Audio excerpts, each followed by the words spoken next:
I had excluded my family and friends as much with my work as I had done with my drinking. It overrode everything. And that's another thing I think people with workaholism do. They don't know how to relax. They don't know how to take time off. They get a holiday. I'm sure there are many partners who will say, when we go on holiday, my partner brings his or her computer with them, Yeah. and all they do is work all the time. Checks emails. Yeah. Yeah. My husband used to do that. I started Pilates last night. No. Did you?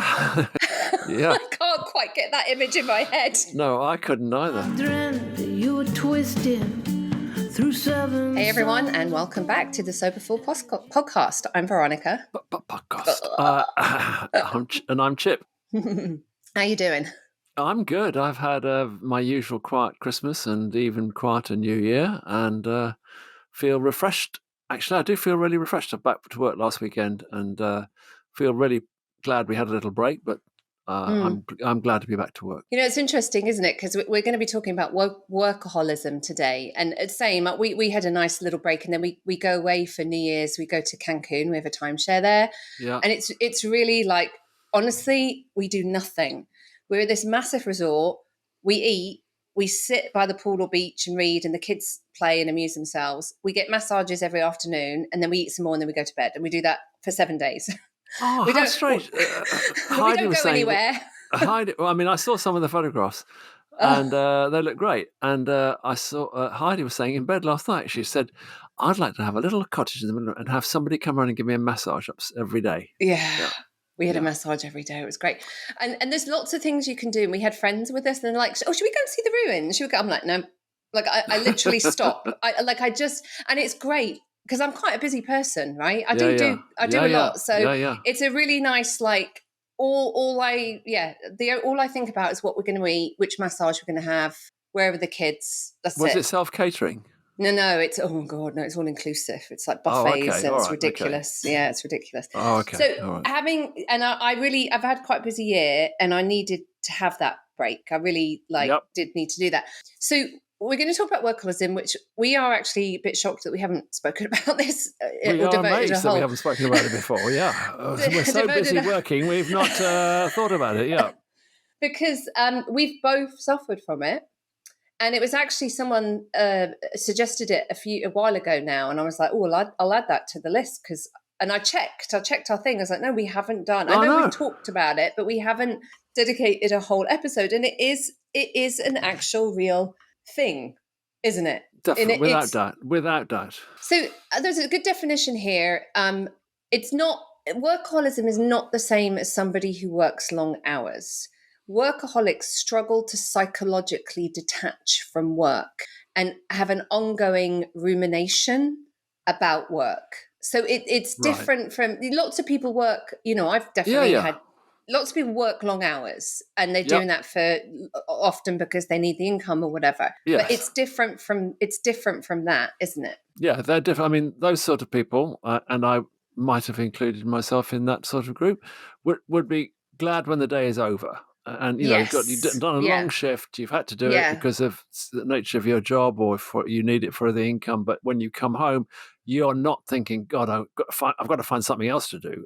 You're glad when the day is over. Yeah. Well, tell me your own experiences of workaholism? Well, okay. Mine has to be, I'm afraid, the benchmark has to be when I got sober, because prior to that, my drinking and using was a full-time job, and I did work very hard to do it. But it was, that would have to be my break point without doubt. But for me, it was, what do I do with my time?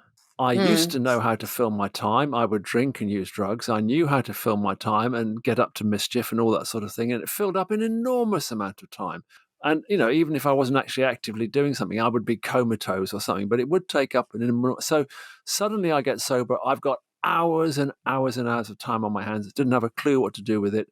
I'll start working. And I started working very early on, doing a very menial manual work, but I was doing it really long hours. And it was an escape for me. It was an escape that took up time, it took up energy, and it gave me a sense of sort of, I came home and I was exhausted. It wasn't that I'm home and I'm now ready to kind of just relax. I came home exhausted, but without doubt, it was because I had not got a clue what to do with all that time that I had on my hands. So for my workaholism started to develop there. And I think I would definitely say that up until really quite recently, up until maybe about 3 years ago, it was all about working. And I saw it as a very positive change from how wasteful I had been in the past. So I was able to kind of justify, well, yeah, I do work really hard. And people would say, gosh, you work really hard. And I'd go, yes, but, compared to what a waste it was. And so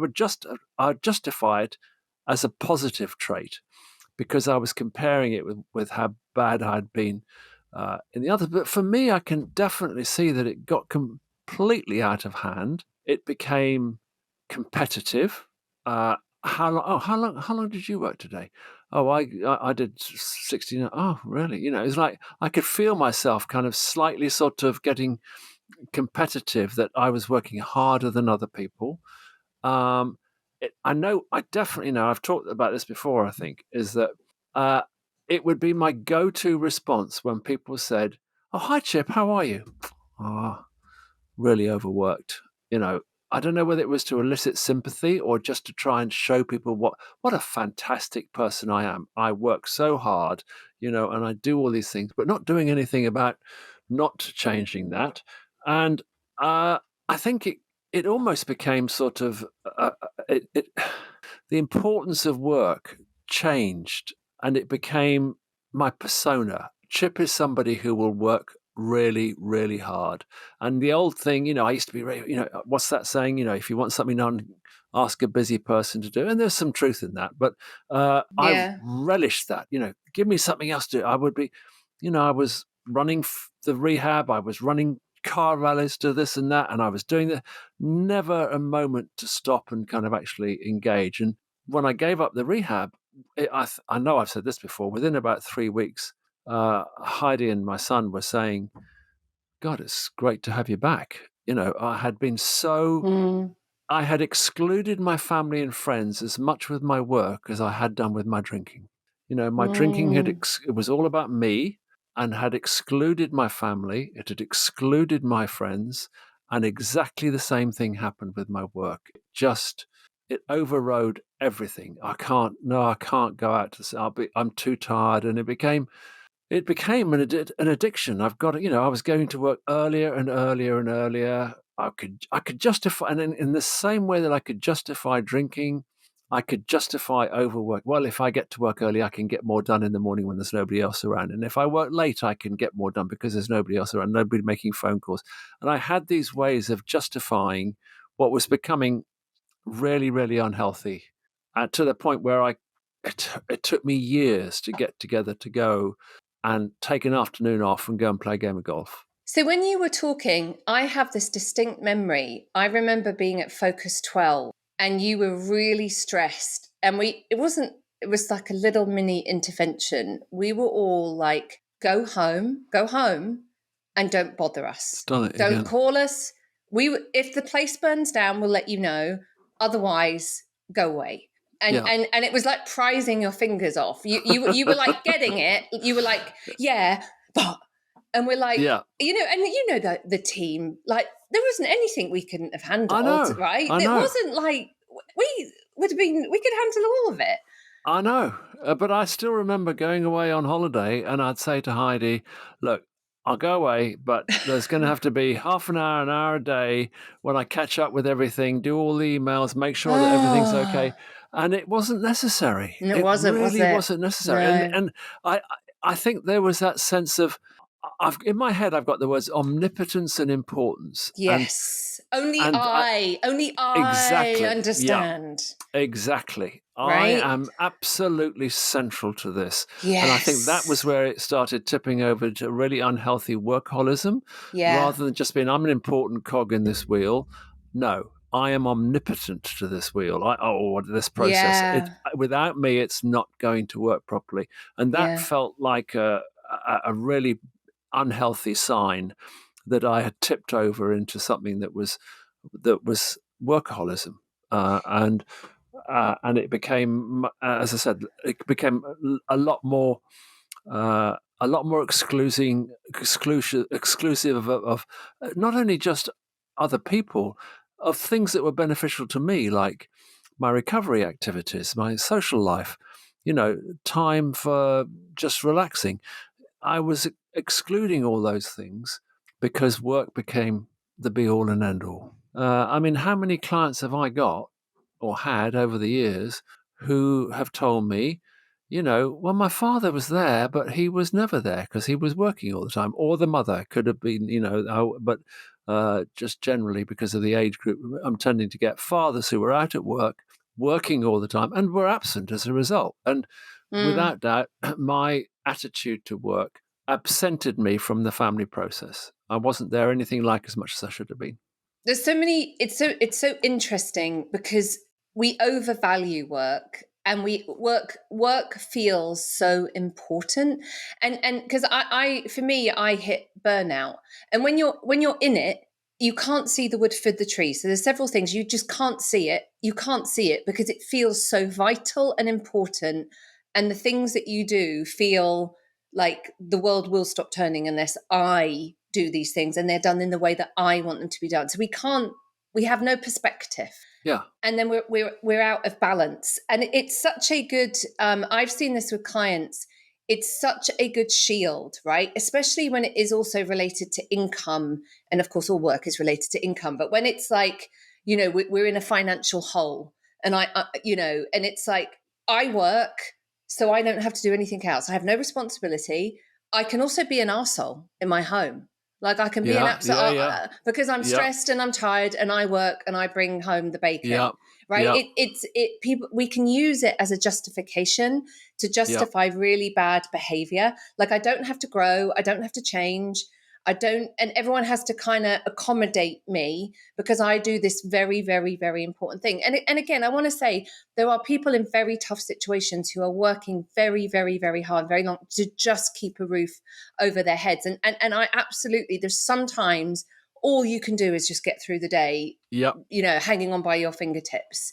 That's not, that's separate to what we're talking about. And it is. Yeah, it is. It's when we, and the truth is, if you, God forbid, when we were at Focus had been hit by a bus for 3 months and was in a coma, we would have kept the place running. It would still be there when you woke up, But that sense of omnipotence didn't allow me to hand over a lot of information that would have been useful to people. Yeah. So that there were times when, I was the only one who had information about the accounts or the charitable processes that we had and the people who we needed to look at. I retained because that was my job, and I was doing it in a very unhealthy way. But for me, as I said, I think being able to kind of, as you said, when you're in it, you don't recognize it. It's exactly the same as alcoholism. When you're in it, you don't recognize. You think, well, this is, got it under control. I've got it under control. It doesn't affect anybody too badly, and I think for me, it's been a slow process of letting go of, I mean, it's only in the last 18 months that I've started, and this year is going to be the first year that I really make changes and have made changes about only working 2 days a week in London, 1 day kind of doing this kind of stuff, and that's going to be it. And that feels absolutely massive for me. And I've got to, I've got things I can do, but I can already feel a slight sense of rather lengthy, but sort of withdrawal. It's like, okay, I'm going, there I am talking to people all the time about, well, what are you going to do with your spare time? Blah, blah, blah. I can ask all the, but when I look and reflect on myself, it's like, well, there are things that I can do and I enjoy doing, but how often do I do them? Not enough. And it's this year is going to be a big change for me, I hope, of breaking away from work being the most important thing. And the old cliche is like, how many people are on their deathbed saying, I wish I had worked more. And this year I've already got 4 things planned around enjoyment, travel, and and activities with people that I love and care for, and that feels spectacular. And but it feels as if I'm losing something. I've lost, because there was a big part of me that was, Chip is this person who works so hard. And I felt that became my persona. It's I'm about egotistical. there's a lot about workaholism is about it's a vehicle to get our needs met, isn't it? Yeah. And there is a lot of positive strokes in, Yeah. and I've worked in those environments, and I loathe that mentality Yeah. more than anything. The competitive, like I was in the office at 6 a.m. or Yeah. you get an email and you can see it came through at 4 a.m. or half past midnight, and there's Yeah. loads of environments. And I would say America is very kind of hyper, can be like Yeah. that, where this hyper competitive, like who's working the hardest, and it's Yeah. there's a lot of needs that it's about, we can, and again, so you were talking about like the contrast of where, because it is, like I was the same. I did always work. I've always had a job since I was 13, but Right. I was not a great employee. Like I Yeah. was, it was all about just getting money to party with, really. Sure. I was definitely not a good employee. And then when I got sober, there's something about like I've just got this history of being irresponsible, like, not showing up late, Yeah. all of that kind of Yeah. stuff, that you get this you go into a hyperdrive and it goes too far the other way, doesn't it? Yes, exactly. No, completely. And it's interesting because I often tell a story about my mother, who I often talk about my mother because she was a very negatively influential figure in my life. And she always, quite rightly, I suppose, when I was drinking and using, said, "You never do any work." And she was not far off the mark there. But once I got into recovery and I was working incredibly hard, I remember being on the phone to her, and I think I hadn't started Focus yet, but I was, working very hard, and I was just about to go on holiday, first holiday for ages, and I said, "Oh, yes, I'm off on holiday tomorrow." She said, "Oh, that's the trouble with you, Chip. You're bone idle." It made me furious, but it was ties in with what you just said. Is that the message I was given by teachers, by my parents, by family? You are lazy. You are lazy. You don't do enough. So when I got that opportunity to it was about trying to prove people wrong. And the motives for my working hard were not good. And you mentioned something just now which really made me quite embarrassed, because I can remember always I wanted to be first at work and last to leave. And Yeah. I wouldn't just do that. I would people would arrive at the time that we're employed to arrive at, and they'd put their head around and I'd say, "Good morning." I'd go, yeah, nice to see you, kind of, nice of you to show up, or, or at the end of the day, when they were going at the time they were allowed to go, saying, "Yeah, okay, well, lucky you," kind of thing, and just snidey little remarks, but basically saying, "Look at me, look how clever I am for working so hard." And that's another thing I think people with workaholism do. They don't know how to download. They don't know how to relax. They don't know how to take time off. They don't know how to, they get a holiday. What do? I'm sure there are many partners who will say, "Well, when we go on holiday, my partner brings his or her computer with them, Yeah. and all they do is work all the time." Checks emails. Yeah. Yeah, My husband used to do that. Yeah. yeah. And I'm sure that there are many people here who've got partners who do spend a lot of their time on holiday nowadays, and also I think with the change to working from home, the idea of sort of not being in an office allows us to be working on holiday, and it doesn't feel quite so peculiar as it used to, because I've always got my computer in front of me. And so the fact that I'm in Cancun or wherever it is and I've got my computer in front of me doesn't feel quite so strange. So I think it's much easier to be obsessed with work now. And I suppose, in the same sort of way as you would ask somebody with alcohol dependency, well, how about going for a week without alcohol? And say to somebody, "Well, how about going for a week Yeah. without work? See what kind of response Checking you your got." email or anything. Yeah. Yeah. Yeah. And I think Yeah. you'd go, "Oh, steady on, come on now." I think you'd be starting to get exactly the same kind of responses. "Well, a week, really a week, Chip? What, with no emails, nothing? No, no, no." But I think you'd get the same sort of response you get when you first ask somebody alcohol dependent to give up drinking for a week. It's like they can't imagine not doing it. And Mm. I think that would be a good question for people to ask themselves, am I a workaholic, or do I just work very hard, or what am I doing? I mean, it's also a good Mm. place to hide. You can hide from a That was what lot I was of, going to say. Yeah, it's this. We use it in the same way and this is why it's an addiction. The same way as we use alcohol and drugs to not feel things, yeah, to numb feelings. Workaholism, working and being just completely lost in whatever it is a really good method to not have to feel anything, yeah. I don't right? have to deal with And what's then at going the on. end of the day, you're so tired you can't. Exactly. Yeah. I don't have to deal with the fact that my relationship is falling apart. I don't have to deal with the fact that we're Yeah, not having intimate sex for the last 3 years. I don't have to deal with any of that because I've got this excuse that says, oh, not tonight, darling. I'm so tired, or I've mm, come in from work. I can't. And they go, well, can we talk about this? Oh, can we talk about it tomorrow? I'm so tired.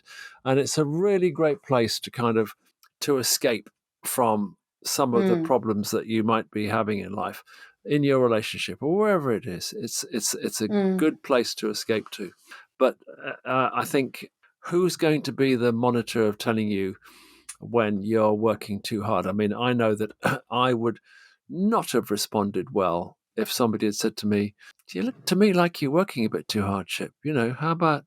And I know what my response would have been. It would be, "Oh, you want to come and do my job for a while? Okay, come on." And it would be a rather arrogant kind of, "This place cannot survive without me." I did that. I behaved like that, not just at Focus 12, I can show it, but in other places I've worked. Same pattern. This place, it's that omnipotence. It's that this place is dependent on me working as hard as I do. And that feels now, on yeah, reflection, and actually the more I've talked about it during this episode, the more uncomfortable I've become about the mm, way I approached the whole topic of work, and the way it made me mm. change my personality into somebody who must have been a bit of a pain in the ass to have around, actually. Not a good person to work for. No, I worked for you, Chip. Yeah, I know. I want to tell you, probably in my sobriety, I really love what I do now, and I love having my own freedom, and I'm unemployable. I don't want to work for anyone. I want to do my own thing. No, But no. when I worked at Focus 12 in a team, that's my happiest, like, sober work memory. Like, it was, the day went really fast. The work was really great. I was really well supported. We had a Yeah, laugh. yeah. No, I wouldn't. That definitely, being your employee, that wouldn't have been my memory at all. I think Okay. that sometimes you were a bear, but most of the time, not. Most of the time it was it was a really good environment. So what we want to frame this is it's part of cross addiction, and cross addiction. There is all of these different It's a behavioral Yeah, addiction, yeah, and it's all the same. It's avoidance. It's not dealing with feelings. It's all yeah. of that kind of stuff. Now, there's some, like gambling, that everybody can see is a bad thing, Sure. but there's others like work or exercise that people can see are good things, Yeah, and it's hard to kind of discern. Two of the things that I found very hard I was working 7 days a week when I was working full time when I was trying to start my psychotherapy practice and become self-employed. So a lot of it's mindset. I had downtime, to me, was a waste of time. That was my belief. Downtime was a right. waste of Yeah, yeah, time. yeah. Evenings, weekends, a spare couple of hours you needed to be industrious. Right. And a lot of people have that. So I had to learn that rest is productive. And the other thing I couldn't do was be spontaneous. Like, I couldn't be. Okay. Yeah. I found it quite frightening. So Hmm. if someone said to me, back in the day when I was single, didn't have kids, like, maybe on a Wednesday, if they said, "Oh, should we go see that new movie tonight?" Yeah, I'd be yeah, like, "No, yeah, no." I like, in my diary, Wednesday night, I'm washing my hair. Like, I yeah, can't yeah, possibly change. And I would kind of see other people like, yeah, I could do that. Yeah, we could yeah, do the yeah, other thing another night. And I kind of felt this kind of envy that they were just able to go, you know what? Yeah, we can do that. I felt it really, really scared me. And I also felt quite envious.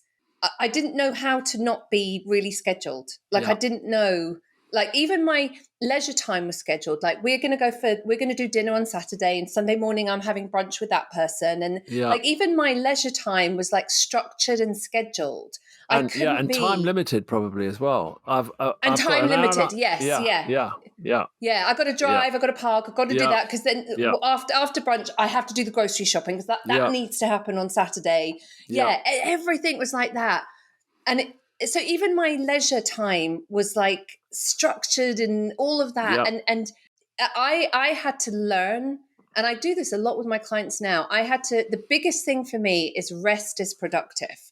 And the first time I heard that, my hair caught fire. I was like, yeah, yeah, yeah, no, yeah, but it's yeah. so true. I know, It's I so know. true. When you just like, I remember one day, this is back in the day when I used to read newspapers, not read them on your phone. Like spending all Sunday afternoon reading the paper and just like watching some silly movie. And part of 50% of me going, oh, this is fabulous. And the other part of me going, this is just awful. This is Yeah, the yeah, biggest waste of time. And then beginning to make a link between when I have unstructured time where you just do what you feel like yeah, within reason, yeah, I actually am really productive on a Monday. yeah. I just get shit done. And I began to see that link, but I found that really hard. Yeah. And the ironic, I mean, Heidi works very hard as well and would probably qualify for workaholism as much as I did or do. And we have Wednesday to ourselves. And that is one thing that we usually do. Nice. Now, when we do Wednesday, what do? We don't do anything. We go Chores. to, we, You we, don't, what do you do? we sit on the sofa together. We've both got our books and maybe a newspaper or something to read. And usually within a couple of hours, we're both asleep, lying on the sofa together. And it's lovely. It's very intimate, Yeah. and it's lovely. Yeah. And Yeah. That's lovely. and I said to Heidi this morning, I said, "Are you sure you're okay doing this? You're not bored, are you?" Because I'm always terrified of being boring for her, and Yeah. she goes, "No, I love it. I love it." Because we both have a tendency. I mean, mine's got better, but we both have a tendency to overwork. She certainly Mm, would qualify, I think. mm, Okay, great. So we've done this podcast. It's what should we advise people to do about it? And I think that first thing is to first of all reflect on, how many hours have I worked at work? How many hours have I spent? Just to kind of do a breakdown of your week. How many hours did I spend with mm. my family, if you've got one, or how many Yeah. hours did I spend with leisure or activities that were sort of Mm, related to fun, for want of a better word? And just to do a breakdown of that, and then maybe start doing something like, okay, well, I'm not going to do any work on, if it feels like too much to do a week, I'm going to do one day a week when I'm not going to do any work at all. And just see how that goes. And then hopefully try and build that up. I mean, I've done that from 2 years ago, doing one day of Wednesday.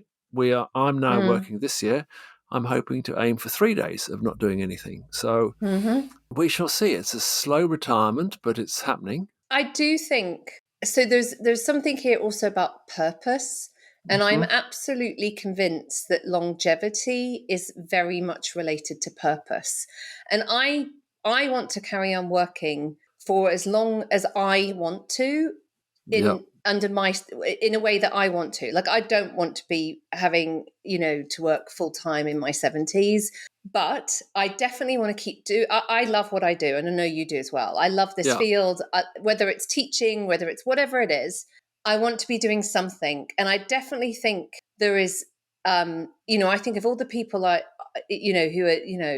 what's his name, Rupert Murdoch and Yeah. Yeah. Nancy Pelosi, all these Yeah. politicians, Yeah. who are working Yeah. away. Yeah. And I, honestly, a lot of them need to retire and make way for young people. But that's not the point. The point is, I do think it's not about work, it's about purpose. Like, I still am on fire for this purpose. Yeah. Yeah. And I want to have that in my life for as long, like, I really don't see myself fully retiring at 65 and golfing and gardening. I don't. And that's fine for some people. Yeah. Like, I want to be able to have lots of leisure time and do what I want, but Well, it's purpose, right? yeah. I It's the mean, purpose. I'm lucky in that the job I do requires me to sit down. So, but I mean, I'm really enjoying my work still, and I Yeah. some poor bastard is going to be halfway through a session and I'm going to have a heart attack and they won't know what to do. But that I'll give them a discount. But yeah, I mean, I don't find work a challenge. I enjoy work, and I am working much less this year. But I don't want to stop work completely. I think that would be. Yeah, I don't want to stop work completely. I'm sure I will find ways to work in a slightly different way. But I enjoy doing what I'm doing. I just do it in a slightly different way. Yeah, I think part of the solution, if you're recognizing yourself, is my number one thing is you have to start playing around with the idea that rest is productive. Yes. Because this whole thing about being there's a whole lot of messaging about being productive. It's this sort of Protestant work ethic, right? Oh, God, that is my family. That's my family. You just said my family because you were never allowed to just sit. What are you doing? No. Nothing. Yeah. Well, get up and do something. There's things to be done. Yeah. It's like you were not allowed to sit around and do nothing. And again, it's all about, the answer is always balance. Is being productive is a really good thing. And there is always something that needs to be done. And also rest is productive. So when you frame it like, I'm right now lying on the couch reading a book, I'm being super productive. Yeah. I'm being really productive because this rest will allow me to be effective when I go back to work on Monday, whatever. So reframing in that way, and it took a while because I felt horrified by the whole idea, but it took a while. But it's like I made this connection. Eventually my brain kind of went, you know what? I just kicked ass this week. I did it in 7 or 8 hours instead of 10 or 11 hours. Yeah. And I think it's because I just had a really relaxing 3 days off or whatever. Yeah. And I began to see the connections. And I think I've got the balance now. I think I'm quite good at, and I'm better at, my husband sometimes would be like, do you want to go for lunch? And I'd be like, and now I'm more like, if I do have that 2-hour gap, I'm like, you know what? There's always something that needs to be done. Let's go for lunch. Let's go for lunch. And I'm able to be spontaneous. So I think I've got the balance right now. But it was a tough one. And it can, what we haven't said is how much it can, there's a big link with physical health, with cholesterol, you're not exercising, stress, high blood pressure. There's a really big link to bad health outcomes. Absolutely. Especially that stress and high blood pressure thing, which is, can be very much, because actually work is quite sedentary. So, nowadays, especially, it's so you need to be able to, what are you doing? Are you just sitting in a chair, walking downstairs, 20 yards to your car, sitting? Yeah. Going home, sitting. Yeah. Sitting is the new smoking. Is it? We're all sitting. Is that the new one? Sitting is the new smoking. My desk actually is a standing desk. And I try and do every day, I try and do a call, like when I have a call. I don't do it with you because the tech, but I try and stand because you wiggle, you move, you just sort of wiggle and your core and stuff. Yeah. So sitting is the new standing. Yeah. I started Pilates last night. No. Did you? Yeah. I can't quite get that image in my head. No, I couldn't either. How was it? It was all right.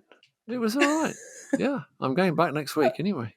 Good for you. It was all right. Are you doing it with the machines? A machine?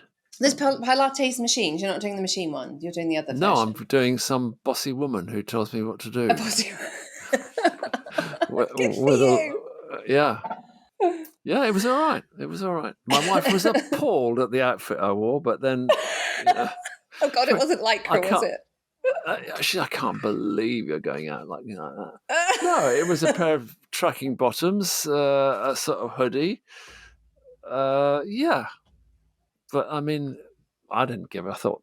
And I can tell you, when I got there and saw the others, I was not the worst dressed person there. That's for sure. I can see it. That could be we could start like Chip's workout clothes line for the chic septenarian. What do you know? It's funny you should say that because this is just a tiny little aside. we've got a diary that we have every year. We put all our little events in, so we each know what we're doing. And on my birthday this year, I wrote 75th birthday. And, for the last 3 or 4 months, Heidi's been thinking, well, she's 50 this year, Seth's 30 this year, Chip's 75 this year. Wow. Yeah, big birthdays. Yeah. Except I'm going to be 76.